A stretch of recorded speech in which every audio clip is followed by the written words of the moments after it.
Hello, Jesus. Welcome to our research center in Shenzhen. And you traveled especially from Peru to Shenzhen, China. And how was the first impression? How was it? Yes, very good. Really. We have traveled 2 days from Peru to here, and I'm impressed by the technology there is here and what they are showing us in terms of the operation, the equipment, since my country, well, to tell the truth, is just now starting with this initiative, which is already the present. And that is what we are coming for. To learn, to know, and in this way, to show and teach in our country the new technologies of electric and hybrid cars. Super welcome. What are the challenges that are found in the repair sector and maintenance of vehicles in Peru, and what can we do at SmartSafe for you? Precisely in Peru, as I was mentioning again, it is that still.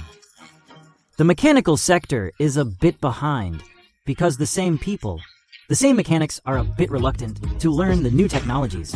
But this is already a reality. Here we are precisely coming to learn and show this technology to them. The automotive market in my country, very good.